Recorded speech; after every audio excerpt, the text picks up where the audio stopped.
Hello friends, welcome to our channel crypto with Vishal. आज के video में डिस्कस करेंगे बिटकॉइन के बारे में, नए फंड के बारे में।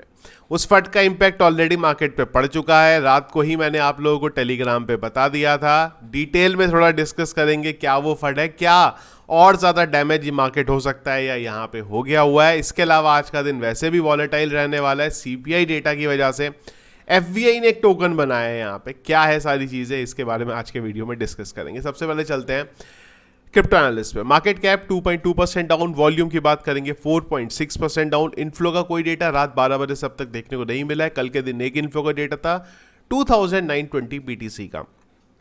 फियर एंड इंडेक्स की बात करेंगे, फिर से माहौल फियर की तरफ आ गया हुआ है 39 में। पिछले एक घंटे के सेंटीमेंट सेल की तरफ है, हीट में पूरा लाल है।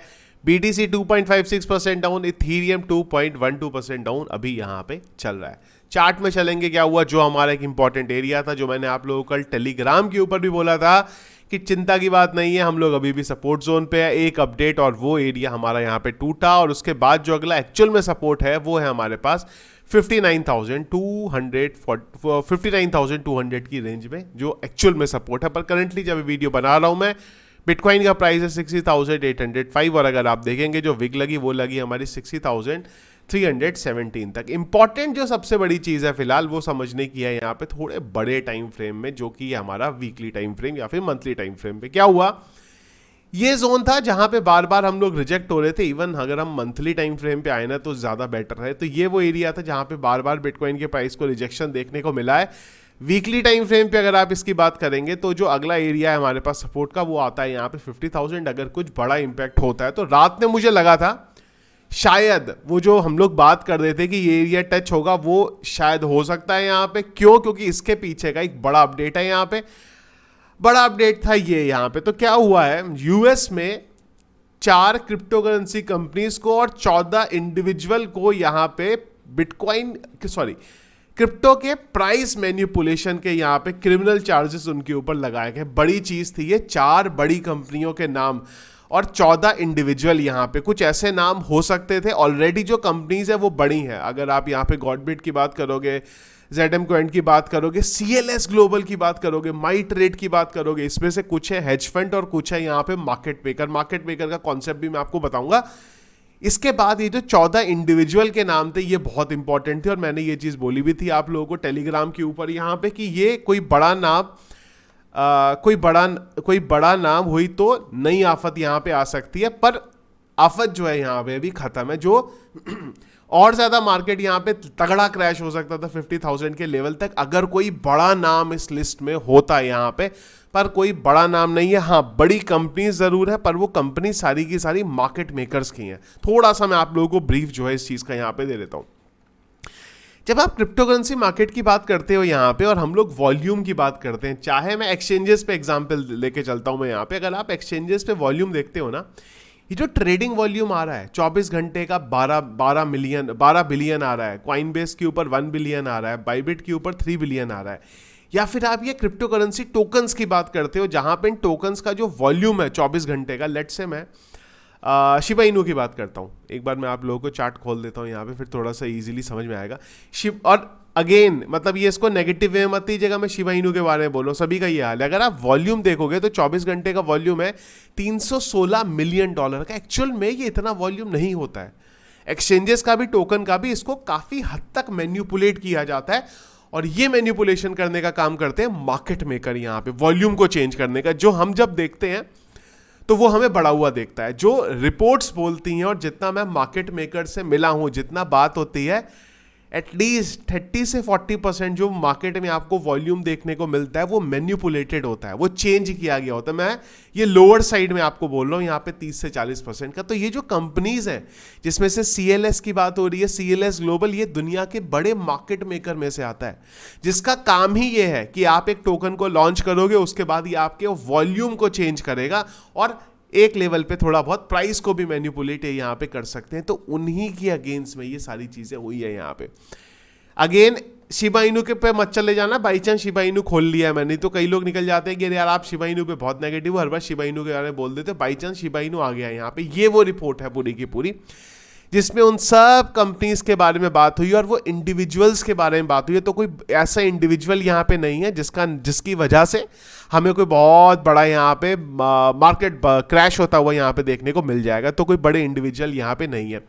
एक प्रोजेक्ट जरूर है यहाँ पे, आप लोगों ने कहीं ना कहीं नाम सुना होगा उसका, वो है यहाँ पे साइतामा। उसी का चीजें बताई गई है यहाँ पे। ये ग्रुप बनाया गया साइतामा एमएम नाम से, और वहां पे इन सब लोगों ने किस तरीके से मार्केट को मैनिपुलेट करके इसकी मार्केट कैप को बढ़ाया और मार्केट कैप इसकी 7.5 बिलियन डॉलर तक यहाँ पे लेके गए हैं। और ये खबर आने के बाद साइतामा का प्राइस तो वैसे ही यहाँ पे क्रैश होने लगा। तो हर प्रोजेक्ट के साथ ये होता है यहाँ पे, ऐसा नहीं है कि इन्हीं प्रोजेक्ट के साथ हो रहा है। तो एफबीआई ने यहाँ पे क्या करा, जो रिपोर्ट्स है उसके अकॉर्डिंग इन्होंने एक टोकन बनाया नेक्स्ट फंड एआई करके। ये वो टोकन था, इसको बनाया गया। और इसके बाद जितना मुझे समझ में आता है, इन सब लोगों से बात करी गई होगी कि आओ चलो हम सब चल के प्राइस का इसका ये जो टोकन है नेक्स्ट फंड एआई का, इसका प्राइस मैनिपुलेट करेंगे, इसकी मार्केट कैप को मैनिपुलेट करेंगे। इन सब ने एग्री कर दिया होगा और इन सब को इन्होंने जाके यहाँ पे पकड़ लिया, जिसमें से कई सारी चीज़ें भी लिखी गई हैं कि किस तरीके से ये लोग मैनिपुलेट करते थे।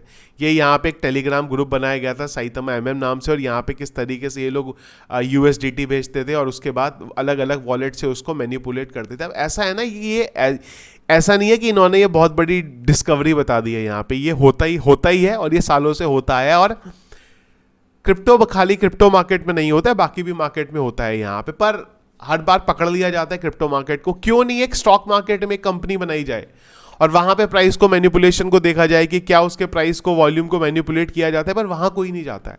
हर चीज सारी की सारी जो है क्रिप्टो करेंसी पे लेके आई जाती है और उसी का इंपैक्ट हमें कल भी बिटकॉइन के प्राइस में देखने को मिला है, जो एकदम से बिटकॉइन के प्राइस में ये जो कैंडल्स बनी है यहाँ पे, स्पेसिफिकली ये वाली जो कैंडल बनी है रात में, ये जो बिटकॉइन के प्राइस को 62,000 से धड़ाक से 60,000 पे लेके गई है, उसके पीछे की यही रिपोर्ट है जो निकल के आई है यहाँ पे प्राइस मैनिपुलेशन को लेके। लेकिन मेरे अकॉर्डिंग जो जितना गिरना था थोड़ा बहुत हो सकता है और गिरे, पर बहुत बड़ा क्रैश इससे नहीं आने वाला है नाम देखने के बाद। पर एक टाइम पे उम्मीद थी कि शायद और बड़ा क्रैश हमें यहाँ पे आता हुआ देखने को मिल सकता है, पर वो 50,000 पे इतनी बड़ा अपडेट नहीं है। अब ये रात को बड़ा अपडेट था, पर अब इतना बड़ा अपडेट नहीं है कि बहुत ज़्यादा नीचे प्राइस को क्रैश कर दे यहाँ पे। फिलहाल आज के दिन जो इंपॉर्टेंट चीज़ देखनी है, ये वाला जो खौफ था, डर था, वो निकल गया है यहाँ पे। पर अब अगली चीज़ है यहाँ पे CPI का डेटा, वो आज 6 बजे आएगा यहाँ पे। अभी क्या उम्मीद है यहाँ पे, जो फॉरकास्ट है वो 2.3% का है और जो प्रीवियस था यहाँ पे वो 2.5% था। तो ये एक बार शाम को जब CPI का डेटा आएगा उसके बाद हम लोग डिस्कस करेंगे कि क्या बिटकॉइन के प्राइस में यहाँ पे प्राइस मूवमेंट हो सकता है। CPI का डेटा जब भी आता है मार्केट वॉलेटाइल रहता ही रहता है यहाँ पे, क्योंकि उसका बहुत इम्पैक्ट पड़ता है FOMC की मीटिंग में, जहाँ पे रेट कट होगा। इस महीने कोई भी FOMC की मीटिंग नहीं है, अगले महीने FOMC की मीटिंग होने वाली है। तो वहाँ पे क्या डेट आएगा, अगले महीने क्या डेट आएगा, उसका इम्पैक्ट आपको पड़ता हुआ देखने को मिलेगा। तो ये थे गाइस अपडेट, और आई होप आपको थोड़ा ये भी समझ में आया हो कि मार्केट मेकर क्या करते हैं। जिस तरीके से आप ये वॉल्यूम मार्केट में देखते हो, इस तरीके से इतना वॉल्यूम होता नहीं है। और ये ऐसा नहीं है कि ये बहुत सीक्रेट चीज़ मैंने आपको बता दी है यहाँ पे। अगर आप प्रोजेक्ट्स के साथ इन्वॉल्व हैं, आपको पता है किस तरीके से चीज़ें चलती हैं मार्केट के अंदर, तो आपको मार्केट मेकर्स के नाम भी पता होंगे और इनकी फीसेस भी पता होंगी। मैं वो भी चलो आपको बता देता हूँ। कुछ मार्केट मेकर ऐसे होते हैं जो आपसे खाली 5 से 10,000 डॉलर महीने का लेते हैं। तो ये क्या करते हैं, अब थोड़ा ऑफ टॉपिक हो जाएगा ये, तो ये किस तरीके से चलती है कि ये करते हैं, एक स्पेसिफिक प्राइस पे आपको खुद ही ऑर्डर प्लेस करते हैं, खुद ही इसको बाय करते हैं। तो क्या होता है कि जो एक्सचेंजेस होते हैं, एक्सचेंजेस में जब भी हम कोई क्रिप्टो करेंसी को खरीदते हैं बेचते हैं, उसके बदले हमें फी पे करनी पड़ती है खरीदने बेचने के लिए। तो एक्सचेंजेस क्या करते हैं, एक MM अकाउंट बना के देते हैं। उस MM अकाउंट के अंदर क्या होता है कि आपके खरीदने बेचने पे कोई भी फीस नहीं लगती। अब आप कुछ भी खरीदो, आप कुछ भी बेचो, आपकी फीस नहीं कटेगी। तो वहां से मार्केट मेकर को APIs के थ्रू इंटीग्रेट किया जाता है, और वो क्या करते हैं यहाँ पे कि आपके टोकन पे ट्रेड लेते हैं, पर उसका प्राइस वो खुद ही इस तरीके से लेके चलते हैं कि खुद ही खरीदते हैं, खुद ही बेचते हैं। खरीद भी वो रहे हैं उसी प्राइस पे, बेच भी वो रहे हैं उसी प्राइस से, पर वो जितने का खरीद बेच रहे हैं उससे आपके टोकन का वॉल्यूम बढ़ने लग जाता है। बहुत टॉप लेवल पे मैं आपको बता रहा हूँ, डिटेल लेवल पे इस पे पूरा एक दो घंटे का एक वीडियो जाएगा हमारा, पर इससे आपको कुछ करना नहीं है, नॉर्मल यूजर को कुछ नहीं करना है। पर मार्केट मेकर जो इस तरीके से मार्केट को यहाँ पे मैनिपुलेट करते हैं। हर एक्सचेंजेस के पास अपने अपने मार्केट मेकर हैं और कुछ एक्सचेंजेस खुद ही अपने मार्केट मेकर भी उन्होंने बुलाए हैं। तो जैसे ही कोई टोकन लॉन्च होता है उसको एक MM अकाउंट दे दिया जाता है, उस MM अकाउंट के अंदर बोला जाता है कि आप 5,000 10,000 डॉलर डाल दो और उसके बाद आप वहां से ट्रेड जितनी आपको लेनी है लेते हो। अब आप समझो मैं 5,000 डॉलर से अगर हर सेकंड में मेरी एक ट्रेड चलती है 5,000 डॉलर से खरीद बेच रहा हूं मैं, तो आप खुद समझो एक दिन के अंदर कितना वॉल्यूम आप यहां पे जनरेट कर सकते हो। तो वही पूरे प्रोसेस से जो मार्केट मेकर है यहां पे चलते हैं, उसी चीज को यहां पे बोला गया। तो जब मेरे जैसे को पता है इस तरीके से चीजें चलती हैं तो कोई बहुत बड़ी सीक्रेट चीज नहीं थी। पर अगेन अगर रेगुलेशन पॉइंट ऑफ व्यू से चीजें बोलोगे तो वो इस चीज को पकड़ लेंगे, वही चीज जो है यहाँ पे हुई है। तो आई होप क्या घटा है रात से अब तक वो आपको जो है यहाँ पे क्लियर हो गया होगा। तो वीडियो पसंद आया इसको लाइक और शेयर जरूर कीजिएगा। चैनल में अगर आप नए हैं, फर्स्ट टाइम वीडियो देख रहे हैं तो चैनल को सब्सक्राइब कर लीजिएगा। कुछ और अगर इंपॉर्टेंट चीज़ रही जो आप लोगों के साथ डिस्कस करनी होगी उसको टेलीग्राम पे मैं डाल दूंगा। टेलीग्राम को इसलिए ज्वाइन करके रखो जल्दी से जल्दी कि कोई भी अगर इंपॉर्टेंट और अर्जेंट अपडेट आएगा सबसे पहले आपको टेलीग्राम के ऊपर ही देखने को मिलेगा। Thank you friends.